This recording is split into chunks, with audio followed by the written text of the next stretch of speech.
Welcome to Monday Mornings with MARC HAYFORD. Boom, boom, boom. We're back, baby. Season 4 coming at you like a freight train. Every Monday morning, we are dropping a new one. And this season, as you know, is dedicated to the young people. We're searching out all across the country, and we're trying to get some of the greatest young minds that we can on the planet that have the mindset, that have the toughness, that have that winning attitude. I don't care about skill set. I don't care about records. I don't care about any of that stuff. I care about how you approach the game. What are you going to do? How do you act? How do you, we all run into a buzzsaw, and how are you going to act when you run into it? And the person that I have on this program today is one who not only has that mindset, but also has the skill set that accompanies that. So put your hands together for sophomore out of the state of Oklahoma, ladies and gentlemen, Bronson Burcham! Woo! What's up, Bronson? How you doing? I'm doing good. How about you? Now, I could see that you guys are into the Oklahoma Sooners and all that. Is it like choice, or you like forced? What happens in your house here? Well, I'm not forced, but I do like it a lot. All right. Football both family. My parents went there.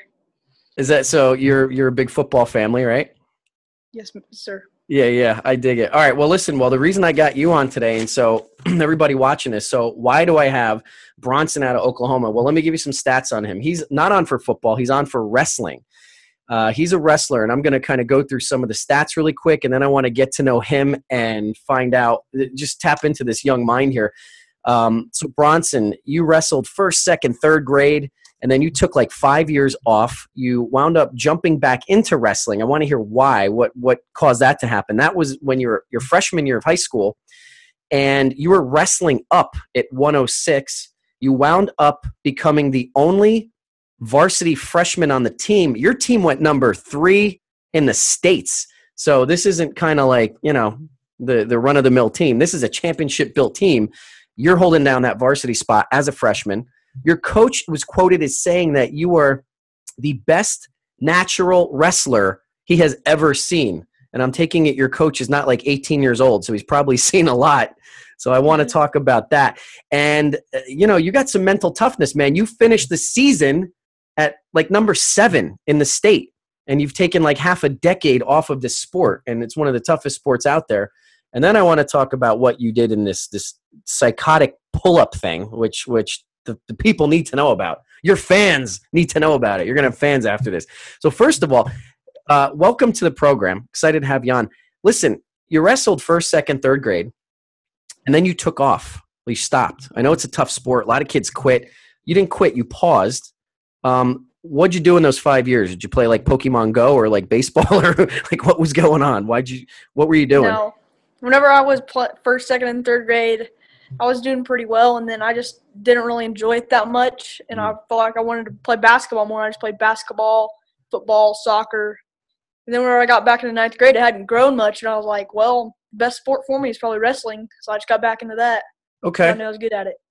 Yeah, well, it sounds like you're good at it. So were you nervous getting back into it? Because I think so many kids and adults hold back because they're afraid of, kind of putting themselves out there. What was that like after 5 years?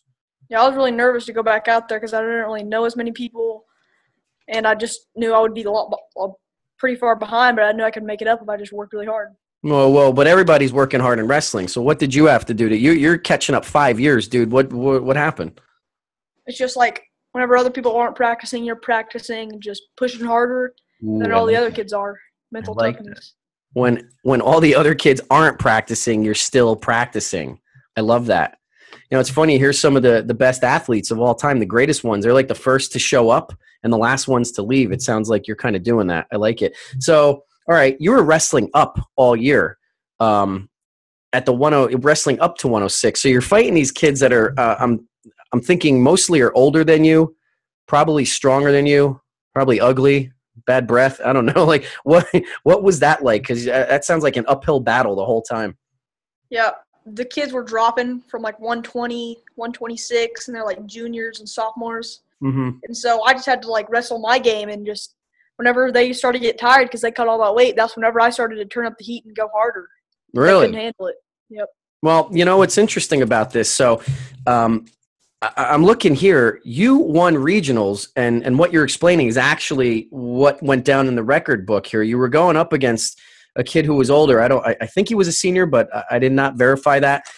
You were down 7 points to 1 in the third period. You were not 100% health because I know you were sick, and you had a broken finger, Bronson Burcham, and you pinned the kid to win regionals to go to states. True or false? Well, whenever that was true. Whenever I qualified for regionals, I just was down 7-3 in the third period, and I just flipped in my head, and I knew I could beat the kid. He was starting to get tired, and I just got one takedown after another. And then whenever it started getting close, he shot in his shot, and I just headlocked him to his back. Hold on. You're going crazy here. I was in professional wrestling, WWE, which means I could get hit with a chair, but I don't know like a half Nelson from a figure 4 leg lock, dude. So I don't know what you just said. But let me ask you this, right? Yep. You said something that you said I flipped a switch in my head. Talk about that. What is that? Because people need to tap into that. What do you mean? Yeah, I was just like, I was second period, first period, he was just beating me up. And I was like, I don't know if I can win this. And then after I got my first takedown or gotten in on a good shot, I was like, I can do this. I know I can. And so whenever I got on bottom, I just escaped, took him down, just kept going at him. Wow. Okay. And you win. And now you go to states. And you go to states, and you're going up against the number 1 ranked guy in the state. Can I just clarify, all the kids watching today? He lives in Oklahoma. It's kind of like Oklahoma, Nebraska, Pennsylvania. That's like the hotbeds of wrestling in the U.S. So these are some of the greatest kids. If the U.S. is one of the greatest countries for wrestling, and these are the greatest states, these are literally the greatest kids in the world, right? So you're going up against the number 1 kid in the state. That's sick.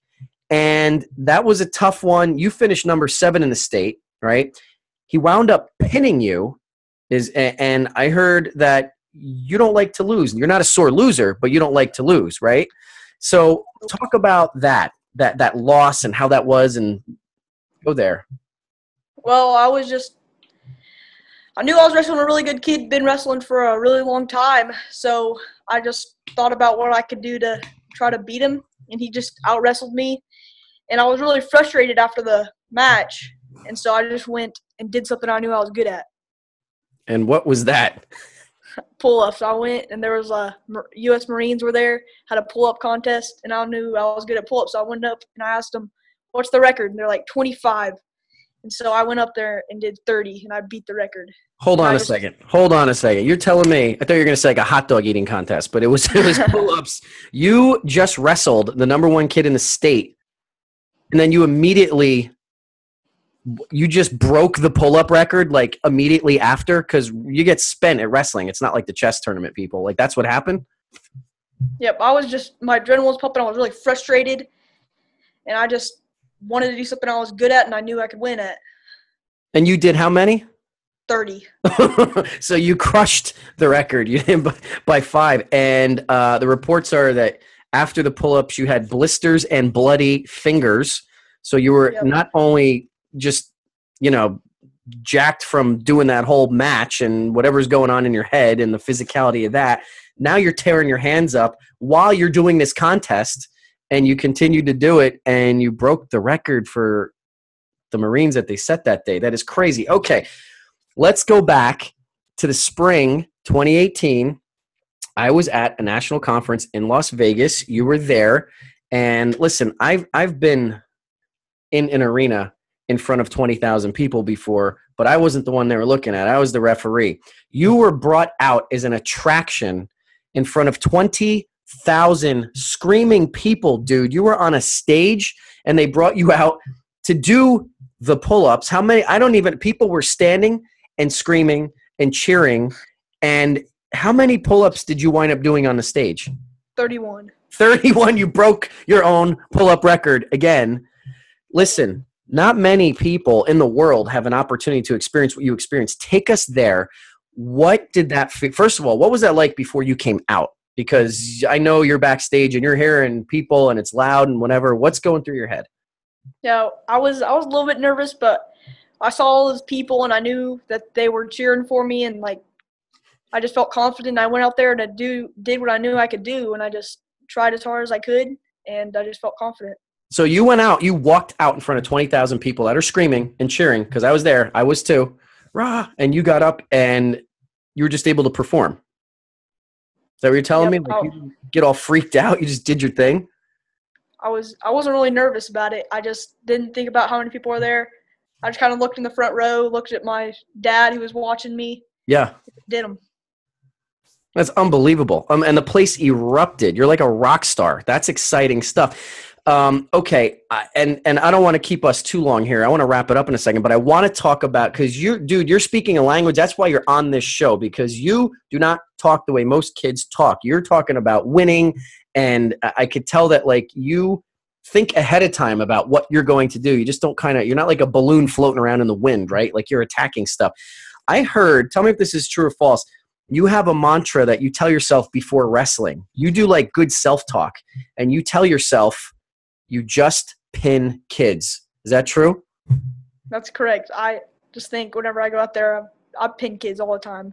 You're just one more in my way. One more in my way. Where did you learn that? Where did you learn to get this mindset that you're just going to be a champion? My parents always talk about it. Read it in some books. Watched great wrestlers, what they say. You YouTubing a lot of these guys? Some of your favorites? Yeah. Jordan Burroughs, Kyle Snyder. Okay, awesome. Now, let me ask you this. By the time this is airing, it's sophomore year, wrestling season's coming up. What are some of your goals for the next, 10th, 11th, 12th grade? Where do you want to take this? Yep. Sophomore year, I'd like to place at state or win it. I'd like to win state. Same for junior and senior year, and I'd like to go wrestle in college somewhere. I love it. Any place in particular you think you might want to go to college, or who knows? I mean, I like OU a lot, and I know OSU has a really good wrestling team. Yeah. Either one of those colleges would be awesome. That would be awesome. Wow. Well, we're going to be rooting for you, man. This is incredible. And before I let you go, just any final thoughts, words? A lot of kids are watching this, and I brought you on here so you can help them with their mindset and better self-talk, or just kind of reach deeper. What do you want to tell some of these kids that need to hear that? Whenever you're doubting yourself, you're the person that can speak to yourself the most. You have the greatest influence on your life. You just got to believe in yourself and know you can do it. He just told you you are your own problem, or you are your own solution, people. And that is from a state placing champion here who you are going to see great things from. So follow him. Where can these people follow you? Are you on Snap or Insta or anywhere out there? I'm on Instagram, Bronson Burcham 22. Bronson Burcham 22, Burcham 22. And are you snapping it all, or nah? No, I don't have Snapchat. Nope. Too busy like cutting weight or eating hot dogs or whatever you're doing. Yep, playing Fortnite. Playing Fortnite, baby. That's where we got to wrap this up. Well, listen, Bronson, I want to thank you for your time and from coming out here all the way from the Midwest to share this championship mindset. I want you kids out there to remember, get out there. You are in charge. You are the boss. Get out there and slay the day. Take this with you, just not up until lunchtime, but the rest of your week. And we will see you next week with another young rock star that's going to come out here and shake you up. All right. We'll see you guys next time. Go out there, make it happen. Peace.